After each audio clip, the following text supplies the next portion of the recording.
തിരുവോണത്തെ വരവേൽക്കാനുള്ള അവസാനവട്ട ഒരുക്കങ്ങളിലാണ് നാടും നഗരവും. പച്ചക്കറികളും പലവ്യഞ്ജനങ്ങളും ഓണക്കോടിയും ഒക്കെയായി വിപണി സജീവമാണ്. ഓണത്തിന്റെ ആഘോഷങ്ങളും പൊടിപൊടിക്കുന്നുണ്ട്. കൂടുതൽ വിവരങ്ങളുമായി തിരുവനന്തപുരത്ത് നിന്നും ആതിര രാധാകൃഷ്ണൻ ചേരുകയാണ്. ആതിര, വലിയ ആഘോഷം തലസ്ഥാനത്തെ സംബന്ധിച്ച് എപ്പോഴും ഭയങ്കര തിരക്കാണ്. ഓണമൊക്കെ ആകുമ്പോൾ ആ തിരക്ക് അതിൻ്റെ ഒരു 10 ഇരട്ടി കൂടുന്ന കാഴ്ചയാണ് കാണുന്നത്. ഒപ്പം ആഘോഷങ്ങളും സംസ്ഥാന സർക്കാരിൻ്റെ ഓണം വാരാഘോഷവും ഒക്കെ തുടങ്ങിയിട്ടുണ്ട്. എത്രത്തോളം സജീവമാണ് നാട്?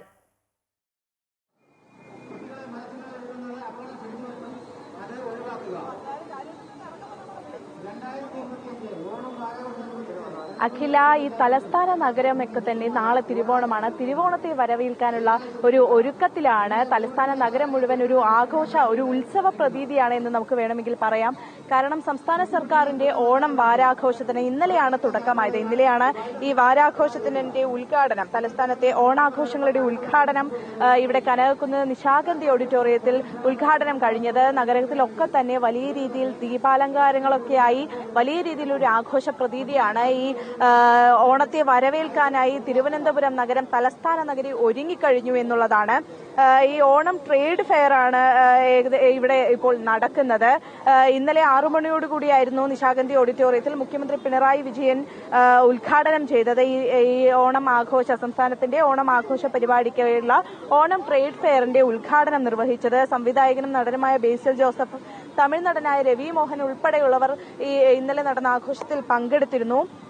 തിരുവനന്തപുരം നഗരത്തിലെ 33 വേദികളിലായാണ് ആഘോഷ പരിപാടികൾ സംഘടിപ്പിച്ചിട്ടുള്ളത്. നിലവിൽ കനകക്കുന്ന് കൊട്ടാരവും ഒപ്പം ഈ കനകക്കുന്ന് പാലസും ഒക്കെ തന്നെ ഒരു ഉത്സവ പ്രതീതിയിലാണ്. ദീപാലങ്കാരങ്ങൾ കൊണ്ട് ഒരുങ്ങിക്കഴിഞ്ഞു. നിരവധി പേരാണ് ഇവിടെ എത്തുന്നത്. ഇന്ന് ഉത്രാടപ്പാച്ചിലാണ്. ഉത്രാടപ്പാച്ചിലൊക്കെ ഏകദേശം ഒതുങ്ങിക്കഴിഞ്ഞു. ഈ ഒരു ഘട്ടത്തിൽ ആളുകളെല്ലാം തന്നെ ഈ ആഘോഷങ്ങൾക്ക് വേണ്ടി ഇപ്പോൾ കനകക്കുന്ന് പരിസരത്തും മ്യൂസിയം പരിസരത്തുമൊക്കെ എത്തുകയാണ്. തിരുവനന്തപുരം പാളയം മുതൽ തിരുവനന്തപുരം നഗരത്തിൽ ഒട്ടാകെ തന്നെ ഈ ആഘോഷ പരിപാടികൾക്ക് ഇപ്പോൾ തുടക്കം കുറിച്ചിട്ടുണ്ട്.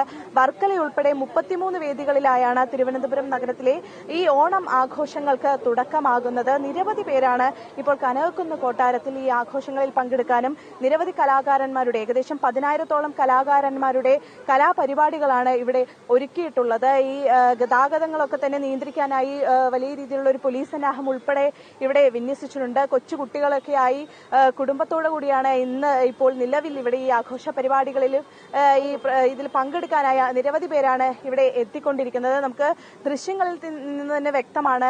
എല്ലാവരും കുട്ടികളും കുടുംബങ്ങളും ഒക്കെയായി ഇപ്പോൾ നിരവധി പേരാണ് എത്തുന്നത്. എങ്ങനെയുണ്ട് ഇപ്പോൾ ഇവിടുത്തെ ഈ ഒരു ലൈറ്റും കാര്യങ്ങളും കണ്ടോ? വളരെ സൂപ്പറാണ്. കൊച്ചുമോന്റെ ബർത്ത്ഡേ ആണ്, അതുകൊണ്ടാണ് ഇത്രയും സന്തോഷമായിട്ട് തോന്നുന്നത്. ഭയങ്കര എക്സൈറ്റ്. ഇഷ്ടമായോ ഈ ലൈറ്റ് ഒക്കെ കണ്ട്? ഇഷ്ടമായോ? എങ്ങനെയുണ്ട്? ഇഷ്ടമായോ? അതെ, അപ്പോൾ കുട്ടികളൊക്കെ തന്നെയായി ഫാമിലി ആയിട്ട് എല്ലാവർക്കും ഇപ്പോൾ ഓണം അവധിയാണ്. ആ അവധിക്ക് കുട്ടികളെ കൊണ്ടുവന്ന് കാണിക്കാനും ആഘോഷിക്കാനുമായി ഒരു ഇടം ഈ സർക്കാരിന്റെ 33 വേദികളിലായി, നഗരത്തിലെ നിരവധി വേദികളിലായാണ് 10,000-ഓളം കലാകാരന്മാർ പങ്കെടുക്കുന്ന നിരവധി കലാപരിപാടികളോടുകൂടി സർക്കാരിന്റെ ഓണം ആഘോഷങ്ങൾക്ക് ഇന്നലെയാണ് ഉദ്ഘാടനം കഴിഞ്ഞത്. ഇന്നിതാ ഇപ്പോൾ ആളുകൾ, നിരവധി പേരാണ് തിരക്ക് ഒക്കെ മാറ്റിവെച്ച് ഇപ്പോൾ ഈ ഓണത്തിന് ഇവിടെ ആഘോഷിക്കാനായി എത്തുന്നത്. ദീപാലങ്കാരങ്ങളും ഒപ്പം തന്നെ എല്ലാമായി ഇപ്പോൾ വലിയ രീതിയിലുള്ള ആഘോഷങ്ങളാണ് ഇവിടെ നടക്കുന്നത്. നിരവധി തരത്തിലുള്ള ട്രേഡ് ഫെയറുകളും തിരുവനന്തപുരം കനകക്കുന്ന് കൊട്ടാരത്തിൽ നടക്കുന്നുണ്ട്. ഏതായാലും നാളെ തിരുവോണത്തെ വരവേൽക്കാൻ നാടും നഗരവും ഒരുങ്ങിക്കഴിഞ്ഞു. ഒപ്പം സർക്കാരിന്റെ ആഘോഷങ്ങളും ഇവിടെ പൊടിപൊടിക്കുകയാണ്. അഖില.